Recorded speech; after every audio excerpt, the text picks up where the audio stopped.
Today on Straight Talk Africa is about the book Beyond the Storm, written by Dr. William Close, an American physician who goes to the Belgian Congo for 6 weeks on a missionary assignment and stays for 16 years. He cared for the powerless and the powerful, including Marshal Mobutu Sese Seko, who ruled Zaire for 32 years. His Congolese protege, Dr. Malonga Miyatudila, contributed to the book. He is perhaps best known as one of the world's foremost experts on Ebola and was on the team which discovered the virus in 1976. That's coming up next right here on Straight Talk Africa. Hello, welcome to Straight Talk Africa, live from the Voice of America studios here in Washington. I am Shaka Ssali. And hello to you, Shaka, and hello to all our viewers and listeners on the continent and elsewhere.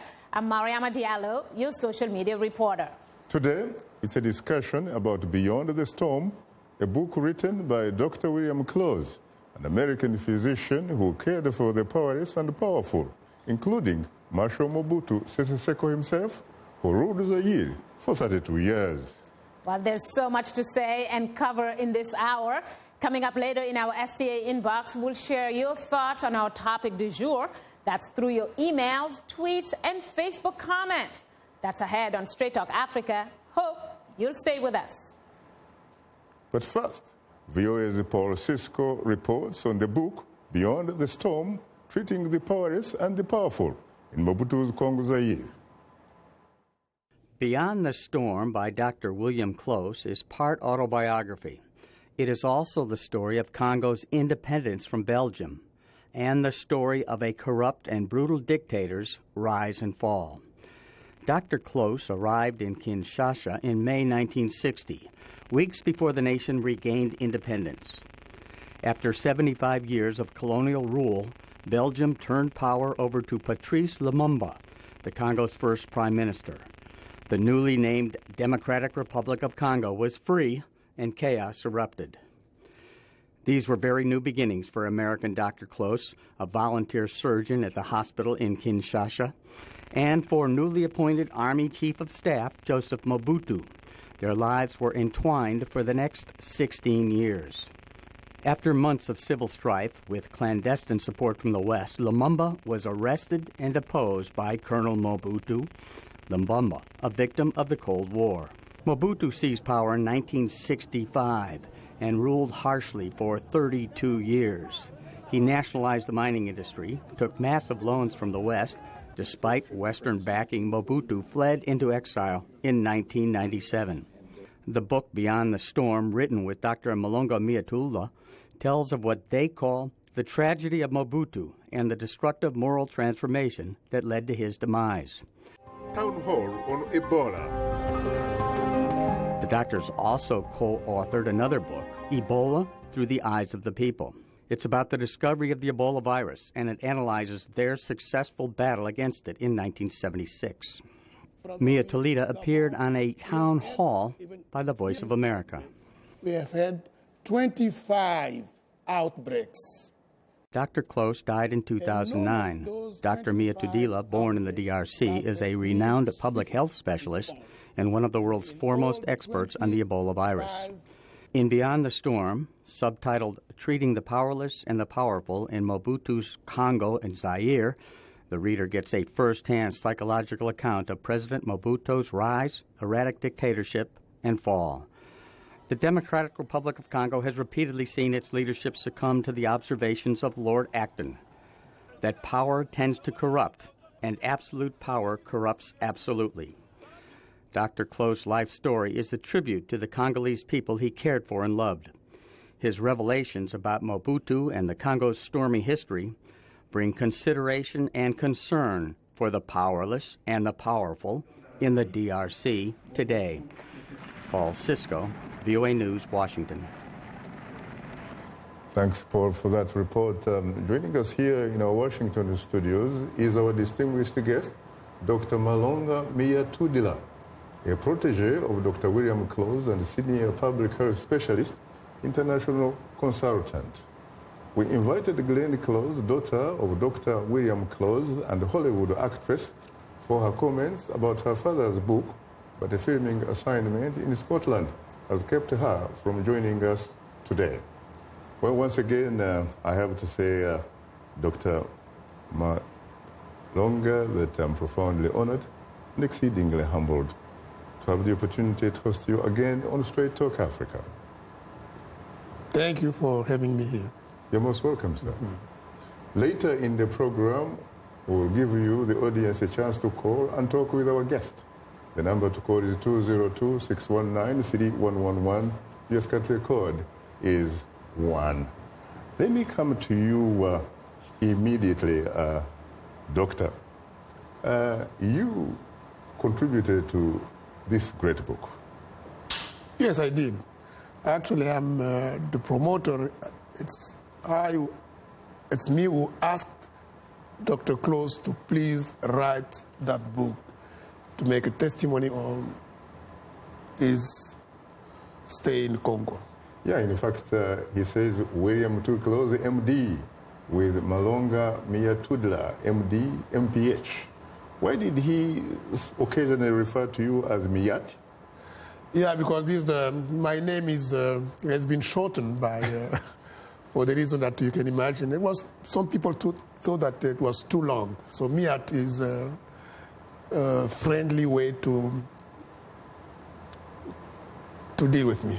But probably not as complicated as some might tell you when it comes to Polish names. Zbigniew Brzezinski, a former Jimmy Carter National Security Advisor, for example. I don't think it's a very long name, but for some reason, some people say that Miyat was more friendly. It's like instead of saying William, we say Bill. Instead of saying Robert, we say Bob. So same technique. It's a very interesting book, and I have to frankly tell you that being a child that had maternal parents from the Congolese-Ugandan border, I was intrigued by the fact that at one time, the Belgian Congo actually had perhaps one of the best healthcare systems on the continent. I can confirm that. I'm trying to see a country in Africa, in sub-Saharan Africa, which had a better health system than Belgian Congo. So far, I've not found. Because in those days, even people from South Africa used to come to Elizabethville, which is now Lubumbashi, or even in Kinshasa, to be treated. So really, that's true. Belgian Congo had, I would say, the best. I'm still waiting to be told that I'm wrong, but so far, I still believe that the Belgian Congo had the best health system in Africa. Well, I have news for you, Doctor. It wasn't only South Africans coming to the Congo. My own maternal parents and relatives living in a place called Busanza used to go to a hospital called Rwankuba. That's where they used to receive their treatment. Rwankuba, it's a missionary hospital. A missionary hospital. In the eastern part of Congo, and it's still there. How does it look like today? It is still functioning. That's also the other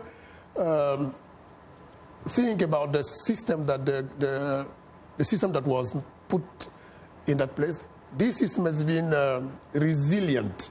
It has been going and throughout all the problems that the country had, the health system had survived. Very interesting. What was even more interesting about that is that one did not need a visa, for example, to come from my maternal parents' house or home to cross to go to Rwankuba. As a matter of fact, even their banana plantations, cows and goats and what have you, were, for all practical purposes, frankly, in the Congo. I'm ashamed to say that the visa issue was something that we Africans invented after we became independent. In those days, it was easy to go from Leopoldville to Brazzaville, to cross from Goma to Kiseni. People used to walk. But unfortunately, when we became independent, we changed our mind, and we started building walls. I thought the wars began when Europeans sat in Berlin around 1884-85 under the chairmanship of Prince Bismarck, the German chancellor, and started essentially dividing Africa among themselves without a single African present on that table. That's the history, but we could have been correct, or could have corrected these mistakes if they were mistakes. Why did we build real walls after independence? Because, as I said before, it was very easy to go from Bangui to Congo, or to go from Elizabethville to Cape Town, or to Zambia. I'm ashamed to say that as an African, that if that was a mistake made in Berlin, we cannot be excused of putting walls now. I remember one day going to the border between Togo and Ghana. I was so ashamed of being African. I see a border not larger than a road, a small road, and the border between Ghana and Togo was closed. And I saw with my own eyes people from the same family talking across the border. You know, there was obviously a visionary African leader from the Republic of Ghana, Dr. Kwame Nkrumah himself, the Osajefo, the Redeemer. This man, when he regained the political independence from the British in 1957, he actually offered Ghana to become a nucleus for a United States of Africa. And what do you get in 1963? A compromise of the Organization of African Unity. And now you have the African Union. Why do we retain these artificial boundaries, really? These borders, frankly, which are very artificial in the sense that they really don't serve a purpose for ourselves. They're not in our interest, really. They are not. They serve someone else's interest. That's true. Very true. Those are something that hopefully the younger generations are going to correct. I see. Now let's talk again about Beyond the Storm. The author, the main author, Dr. Close, he writes that he actually goes on a 6 weeks assignment to the Congo in May 1960, and he stays there for the next 16 years. What exactly happened? Yes, he was invited by a local chief from the Kasai region. He was invited because in those days he was working for the Rearmement Moral. Right. NGO based in Switzerland. Yes. So the organization invited the Rearmement Moral to come and try to bring peace between the two groups of Lubas who were fighting and killing each other in the Kasai region. The fight or the war was ignited by the Belgians before the independence. So there were a lot of... Very interesting. So the Congo, of course, becomes independent, June 1960. There were some tribal, some ethnic problems artificially created by the Belgians. They did the same thing in the Rwanda. This is the time where the Belgians actually started this fight between the Tutsi and the Hutus. They did the same thing in the Katanga, and then in the Kasai. So the Rearmement Moral, for which Dr. Close was working, was invited to come. But when Dr. Close came to Kinshasa, he resigned from the Rearmement Moral and decided to work for the Mama Yemo Hospital. Mama Yemo Hospital. For what the general, was it called for before? the Kinshasa General Hospital. And there was only one doctor, I remember, as far as the book was concerned at that time. Yeah, I told that the system was good, but the roots were not very good. I see. Well, Now we will pause for a short break, and we would like to remind you that Straight Talk Africa is now on the social networking website Twitter, and we are tweeting live. Follow us at VOA Shaka. That's VOA Shaka, and join in on today's discussion with your questions and comments. Don't forget to use the hashtag VOA Beyond the Storm. And we are still on Facebook. Just enter the keyword Straight Talk Africa, become a fan, and connect with other friends of the Voice of America. We'll be right back with you, so please don't go away.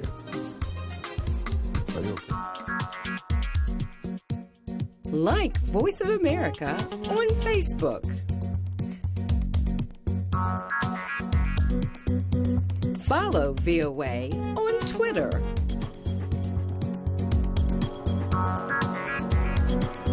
Join VOA on our YouTube channel. Like, follow, join VOA. This is Straight Talk Africa on the Voice of America. What is your opinion about today's topic? Call us at 202-619-3111. U.S. country code 1. When you call, remember the following. Ask only one question. Keep your comment brief and turn down the volume on your radio or television. Now let's return to Straight Talk Africa. Thank you very much, Esther Gizi Yuwat. And of course, this is Straight Talk Africa coming to you live from Washington. Let me come to you, Doctor, the good doctor. You get independence June 1960. Mm-hmm. You have a prime minister called Patrice Emery Lumumba. Mm-hmm. And in a very short time, in probably less than 6 months. No, 6 days. 6 days. Mm-hmm.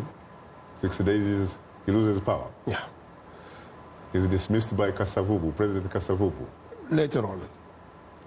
Yeah, because the main problem was created by his speech. He was not supposed to speak on that day, on June the 30th. Right. But he grabbed the microphone and made a speech that really angered the colonial Belgium. And the speech was also made in front of the king. So that was lèse-majesté. And because of that, the Belgians decided that this guy should be removed. And then they look for assistance, help from the United States. They got the assistance, and this is what happened. He becomes a victim of the Cold War. He became a victim of the Cold War.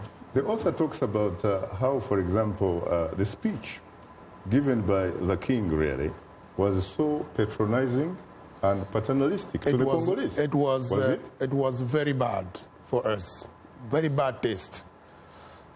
And then the one given by President Kasavubu. Well, President Kasavubu didn't even respond to the speech because they just talked to the people, and Lumumba couldn't support that, so he read a speech. Unfortunately, that was also prepared by some Belgians who were against the king. The speech. Mm-hmm. But what about the fact that it was being edited by perhaps Congolese first university graduate, Thomas Kanza? No, Thomas Kanza didn't want him to read that speech on that day. He advised him against reading that. Uh-huh. But let's remember, Lumumba was 35. He was young. Yes. And you know how young people behave. Yes. So he did that. What about a young Joseph Désiré Mobutu, who also, it seems to me, had in fact a part in that speech? No Congolese was part in that speech, that I can assure you. The speech was written in Belgium by Belgians who are really against the king. Mm-hmm. It was sent to him. Thomas Kanza reviewed the speech and advised Lumumba not to read it, at least on that day, because he could have had many other opportunities to do that. But Lumumba was so angered by the king's speech that he said, "I have to read this." Then, of course, what follows is an army mutiny. The army mutiny is something different that the Belgians used to put problems in the Congo, because what the civilians have not done before the June 30th was to have a plan for the Congolization of the army, because up to that day, all the officers were Belgians. Correct. So now, after the day following the independence, the 1st of July, soldiers went to the parade, and then they said that nothing has changed for them. Correct. Because the day before, they saw Kasavubu and Lumumba taking the place of the white people. And then they said, what about us? 5 days later, they will get the answer from their Belgian general. I have met with I've met with the authorities, meaning the Congolese authorities. Yes. They've told me to tell you this. Before the independence equals after independence, meaning there's no change for you. That is the reason why the soldiers decided to go. And they wanted also their independence. Then how does a Prime Minister Lumumba promote a Joseph Desire Mobutu to the rank of Colonel and become the new Chief of Staff? So the civilians authorities, I mean the Congolese, who were not soldiers, they were surprised by the mutiny. So they have to find an answer. Lumumba thought that a good option will be to promote some Congolese. And then he proposed some names, but the names were not accepted. And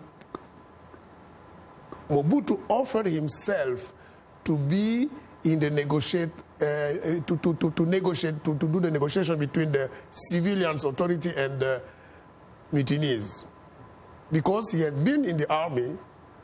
He was in the army from 1952 to 1957. The colonial army.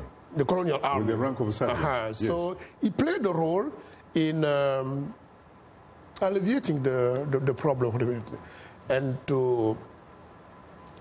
He was a little bit sophisticated. Yeah, he was. He had actually been a journalist. What kind of journalist was he? What kind of journalist? That's a program itself. Was he a military journalist? I mean, it is in the book. Yeah, he was a journalist officially, but I think he was working for the Belgian security, because his role, even before the independence, was what do you call it? Like an intelligence informer? Intelligence informer for the army. But he seems to be very, very close, some very important names associated with the CIA, the Central Intelligence Agency, both in Brussels and back in Kinshasa. That will happen later on, because he was so good working with the Belgian security, the colonial first and the Belgian. Then after that, he was recruited. His name was proposed to the CIA through Mr. Templesman, another Belgian. The diamond tycoon in New York City. Yeah, so you know, Belgian, naturalized American, and then so these type of connections. This is how he was recruited. Beyond the Storm refers to him as a Belgian Jew. Yeah. Interesting. Now, remember, Mr. Templesman will become an American. Right? An American citizen, yes. Yeah, yes. And then he's going to influence a lot of administrations here, in fact, including the Bill Clinton administration. One of his, he will become also the husband of Mrs. Boyfriend Jackie Onassis Kennedy.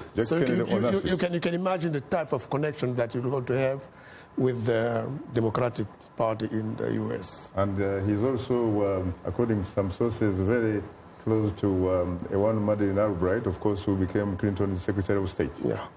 Very interesting. So these are the linkages. Those are the linkages. So who actually killed Lumumba? Because I remember watching a movie and even reading this book whereby you have a Colonel Mobutu. Mobutu was not there. Going to, in fact, talk to then Prime Minister Patrice Lumumba. And he sent his soldiers, according to this book, to arrest him. Lumumba was not arrested while he was in his house. He was asked to stay in Kinshasa in his house. And he tried to escape, to go to Kisangani. He decided to escape, to go to Kisangani, to join the group that was not very happy with his demise.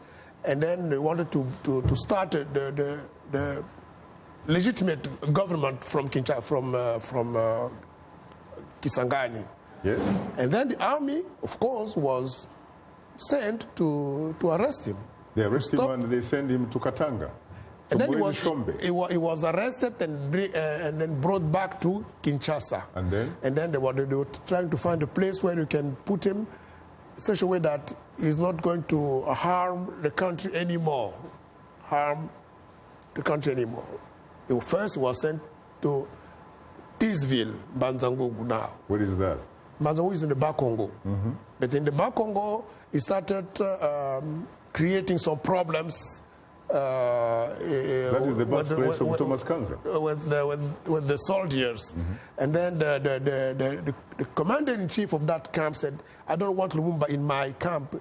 Take it anywhere you want. This is when a decision was taken to take him to Katanga. Kasai or Katanga. To Moise Chombe. A man who was very closely linked to the Belgians. People didn't ask his advice. They didn't ask his okay. They just sent him to Katanga. And he will be killed 2 days after his arrival in Katanga. Who killed him? From what you know? Because from the book. He was killed by a group of policemen under the command of a Belgian officer. Are you suggesting that Mobutu had no involvement in this? In the killing, in the actual killing. Directly or indirectly? No, he was not directly involved. But direct and indirectly? Probably indirectly. Probably? Yeah. You mean up to now you don't know? He had interest of him being disappeared, of course, but he didn't push for him to be killed. I don't believe that. And then his body was burnt. The body was burnt with acid. It is interesting. But the decision was taken from outside the country. Both inside and outside. There has to be a dynamic. There was a dynamic. When somebody asked me who killed Lumumba, I said, please answer to me who killed Jesus Christ. Really? Now, if you give me the answer to that question, then I can give you the answer to the question of who killed Lumumba, because it was a long chain of command. So to me, if you ask me the question, we have to find who killed Jesus Christ. What about Pilato? Yes, if Pilato is the one who killed Jesus, then we have to find who is the Pilate who killed Lumumba. He was representing. I see. Well, you're tuned into Straight Talk Africa. We'll have more discussion in a moment. But first, here is Mariama Jaro. Take it away, Mariama. Well, thanks, Shaka. Still to come, we'll reveal some of the outstanding feedback we've received from our audience through social media. Do stay with us. We'll be right back. Today's youth are not just the next generation of African leaders, they are today's leaders. And this is the time to invest in them. Today, not tomorrow. So let's connect. Let's engage with each other on issues that will transform our societies. innovation, leadership, entrepreneurship, things that you're doing to move the continent forward, to make you the greatest generation that Africa has known. It's Up Front every Wednesday, 17:30 UTC, right here on the Voice of America. This is Straight Talk Africa on the Voice of America. Call us now with your questions and comments. The number is 202-619-3111 and the U.S. country code is 1. Call us direct and we'll call you right back. Remember to turn down the volume on your radio or television and keep your comments brief. Now back to Straight Talk Africa. Thank you very much, Esther Gizzi, your words, and welcome back to Straight Talk Africa, live from Washington. Once again, it's time to bring in my colleague and social media reporter, Mariama. Take it away again, Mariama. Well, thanks, Shaka. Today we look at the book Beyond the Storm, treating the powerless and the powerful in Mobutu's Congo Zaire. The book details the extraordinary experiences during the uncontrollable human storms that crashed repeatedly in the former Zaire, now Democratic Republic of Congo, after independence. Well, this leads us to our question of the week, asking, what memories do you have of the now DRC before and after independence was granted? Well, starting off the conversation is a listener from Tanzania with our letter of the week.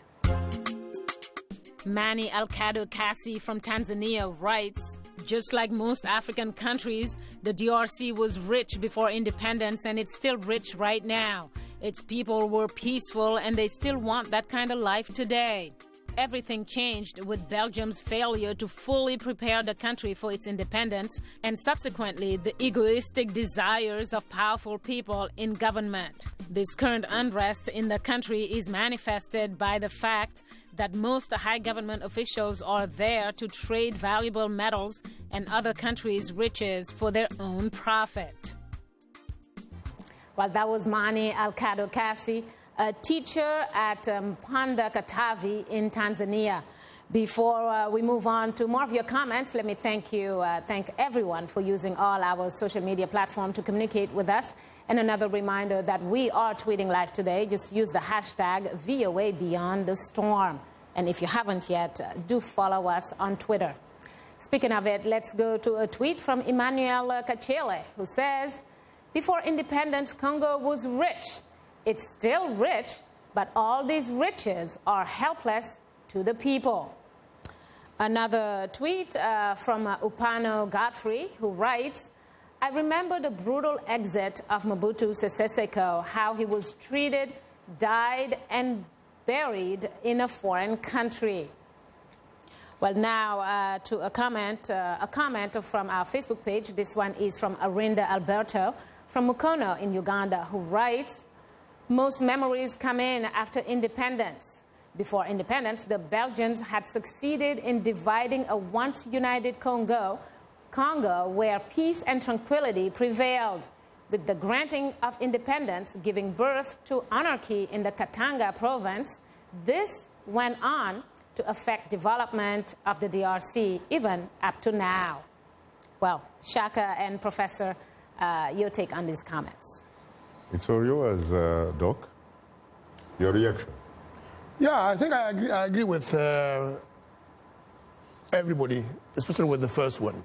The main problem with Congo was that the Belgians didn't prepare Congolese to independence. Is there any colonial power that prepared any country for independence?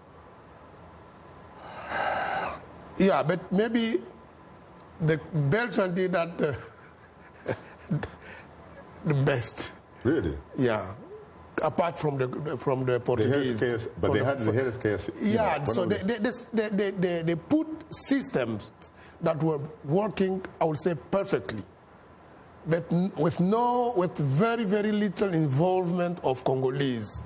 This is why when mutiny started in July 7, 1960, 7 days after independence, everything collapsed. There were not a single Congolese doctor, not a single Congolese, you name it, economist, or you name it. We'll come to that later. Let's go to another comment, of course, Mariama, if you don't mind, from Facebook Global World.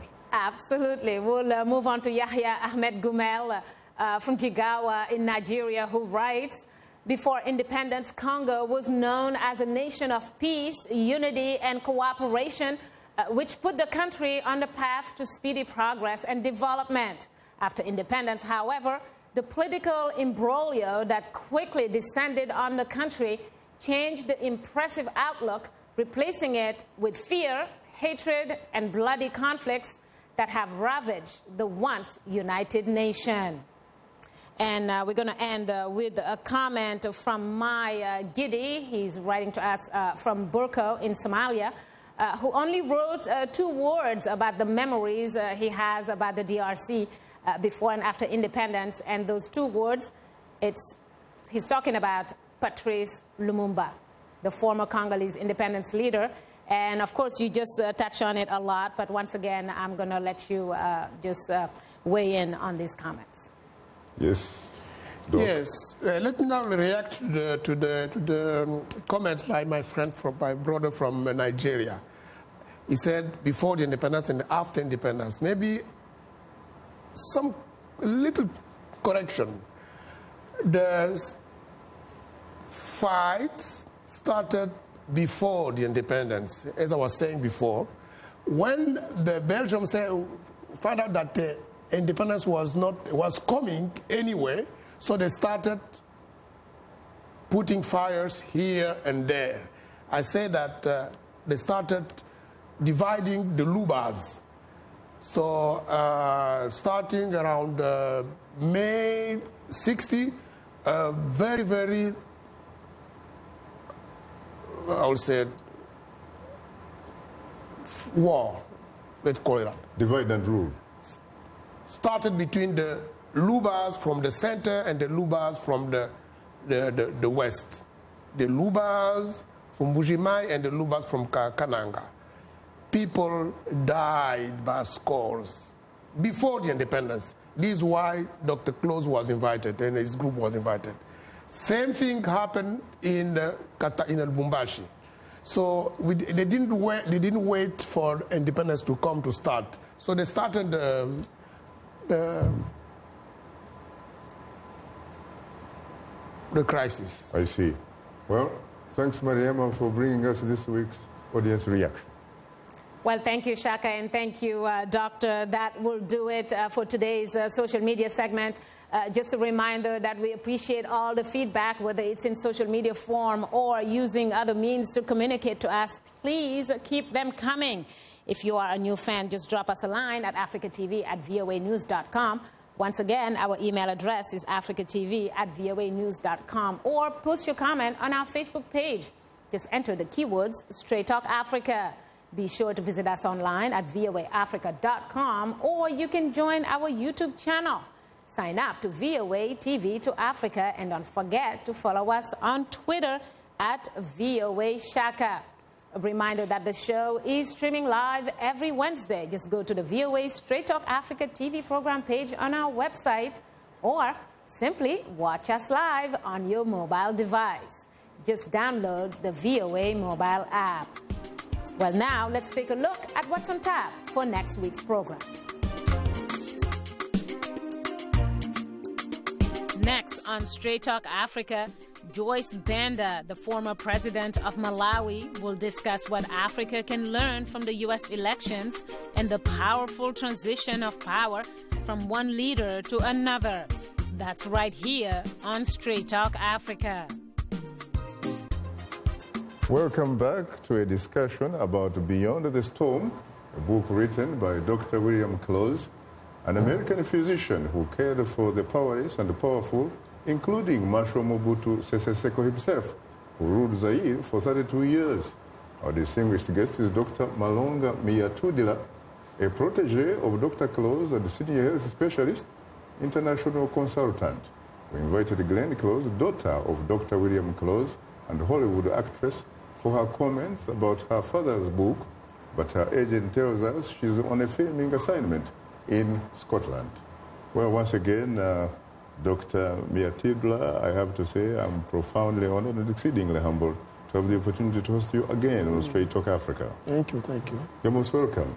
You know, tell me this question. There are people who say that Congolese were better off during colonialism than they are after, in fact, after they regained their political independence. True? That's true. But how can it be true when even in this book, and history tells us, that Congo began as a personal property of the King of Belgium, Leopold II. For 15 years. And committed incredible crimes, was in fact cutting off people's hands for not meeting perhaps the quotas required in tapping rubber. That's true. That's true, but that was true also. That we are talking about a period where really humanity was a scarce commodity. While Leopold II was cutting people's hands in Congo, French were cutting heads in West Africa. And the Germans were committing the first genocide in Namibia. And the president in Namibia. And I'm sorry to say that in those days, in this country, people were lynching black people. So we are talking about a different period. Would it be fair to call that as terrorism? That's really a very the African people. That's a very bad period for African people everywhere. But later on, in fact, there is research which was done in the Congo in the 1980s, and frankly, there were peasants who said they were wondering when this thing called independence is going to come to an end. Because before independence, they had neighborhood stores where they could have unfettered access to soap, salt, sugar, and you name it. That's true. That's true. So, yes, Leopold II did very bad things in the Congo. But again, as I said, it lasted some 15 years. His nephew, Albert, came and they tried to change the image. And I think he did a lot of good things. Albert, and then his son, Leopold III, and then Baudouin Premier. So yes, Belgium they didn't only did bad things in Congo. What about Mobutu? What kind of person was Mobutu? Because when you talk to a lot of his critics, of course, frankly, they don't give him any credit. And yet you find some areas in this book that deserve, where he deserves credit. This book was written to show that power corrupts, and absolute power corrupts absolutely. Dr. Close and I, we have seen two Mobutus. Two. Yes. Mobutu. The first one? The first one from 1965 to, I would say, 1974-5. And then Mobutu second from 1975-80 to his demise in 1997. What really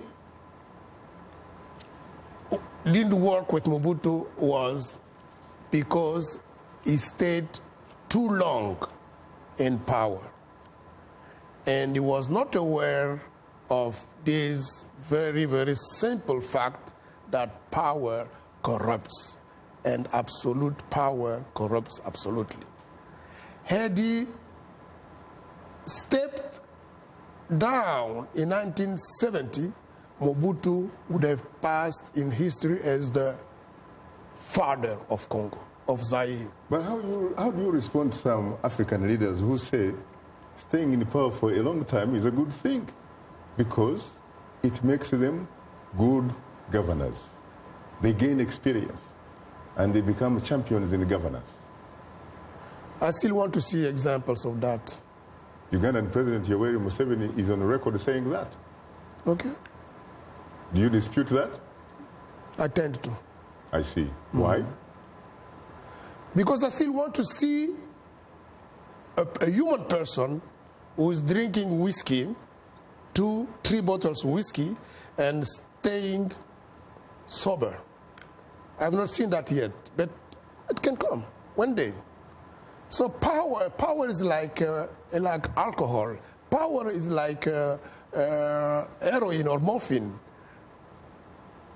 Yes, you can take a little of that, but too much cannot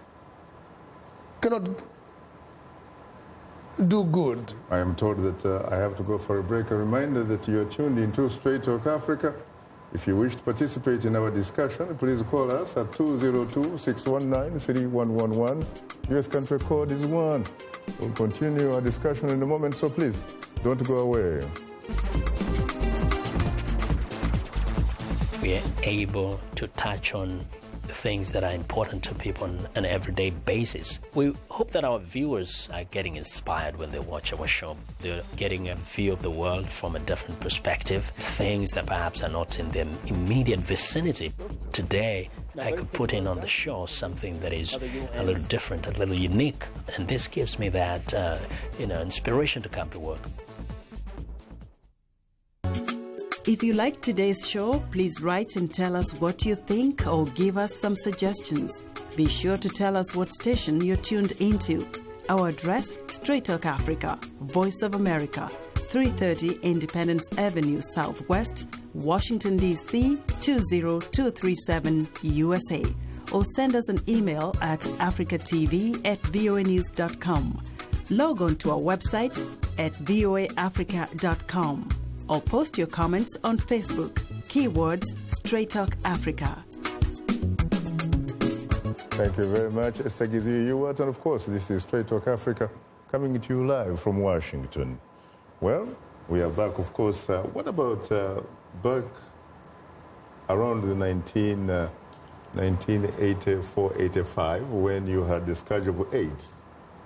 And you, in fact, I think you were introduced to President Mobutu by the health minister, and you suggested that you needed to get permission from the head of state so that you could begin to somehow figure out a way of putting the message across that AIDS was a real thing and was in fact killing people.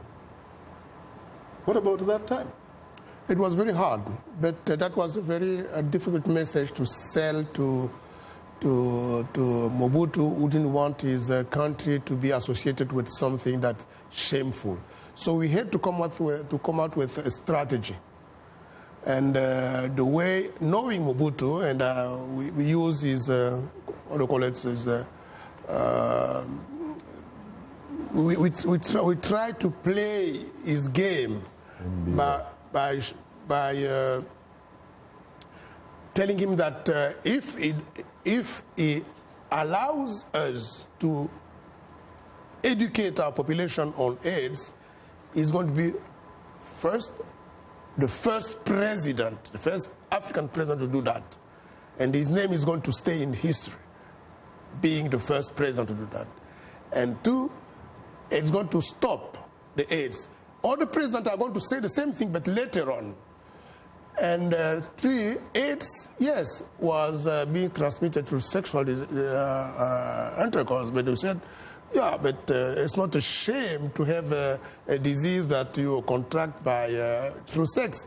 Because if you contract something through sex, that means you are in good health. You can have, so he laughed, and because of that, he said yes. But initially, he did not believe that AIDS was a heterosexual disease. Yeah. Because he even gave an example of somebody he gave an called example MBL.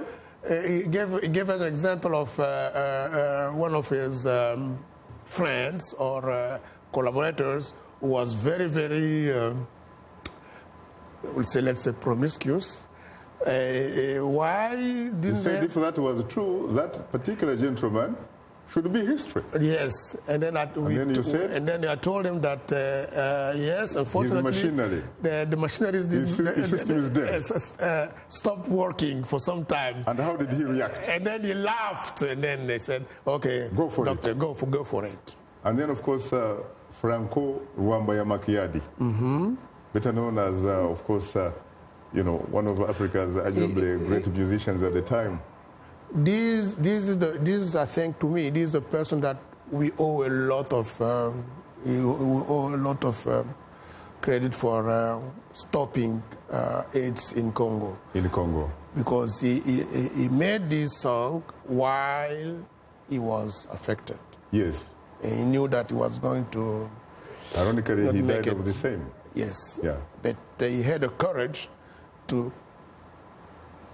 do the. That is like, and then they had the song had a very, very huge impact, not only in Zaire but also in the neighboring countries. That is like the Ugandan musician Fidel Rutaya in Sweden, who also had the disease, but in fact did a great job really to mobilize support against the disease. I gather that we have a lifeline to the show, which are the telephone callers. Let's go to Tafa in Ghana. Good evening, Tafa. You're most welcome to Straight Talk Africa. Hello, good evening, Shaka. Terrific. How are you today? Shaka, I'm good. I got your guest in the studio. Thank you. What's your question, Tafa? Thank you very much. Shaka, I heard one of your guests alluded to the fact that he came to Aflau between Ghana and Togo, and the situation was very, very bad. I agree with him, Shaka. But my question is that, is it not politicians, the same Africans, who created that kind of mistrust and suspicious against our own people? Why should a Ghanaian or Togolese find it very difficult to cross in one country? Is it not them? And secondly, we always want to blame colonialists. Where are our former colonial masters? They are no more in Africa. So don't they think that it is time for us to stop this mentioning colonial boundaries, because they are no more in Africa? Let's blame those politicians who have suspicions of other countries. That's why we are facing this kind of artificial boundaries. Thank you very much. Thank you very much, Tafa. That's very interesting, especially given, frankly, that there are some places where you find one house.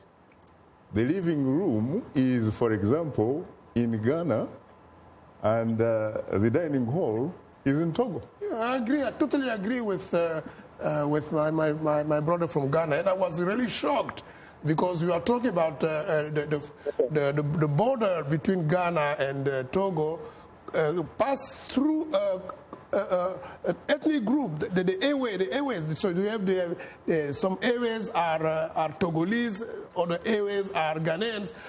I don't have any problem with that, but that should not be an excuse to put barriers between those people, the same family, same people. My uncle is from the other part of the road.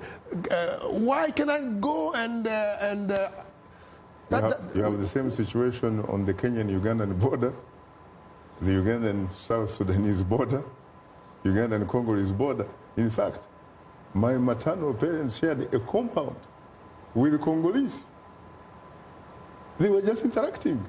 One family was Congolese, the other was Ugandan. Can you believe that? Very interesting. Let's go to Nigeria.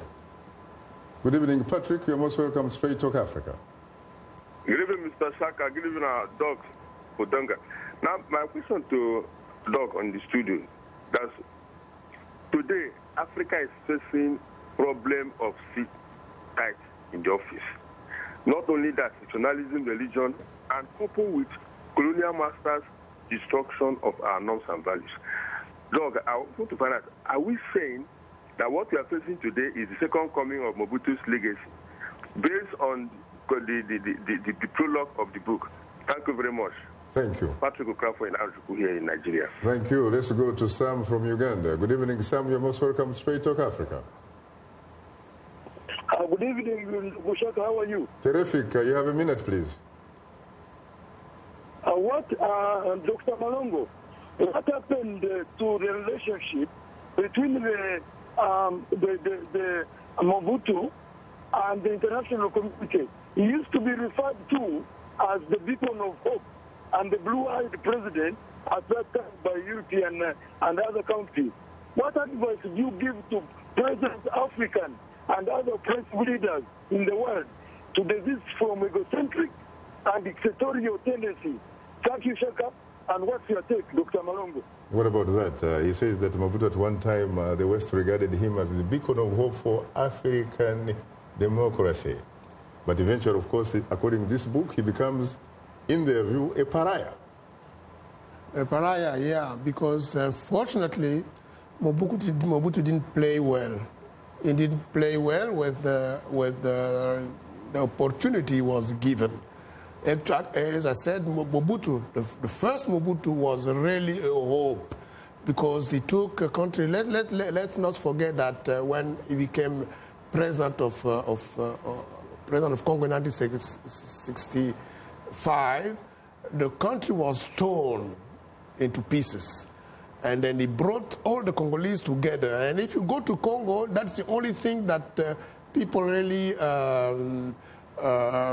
thank him for creating creating the nationalism, that you go from east to north to south, west.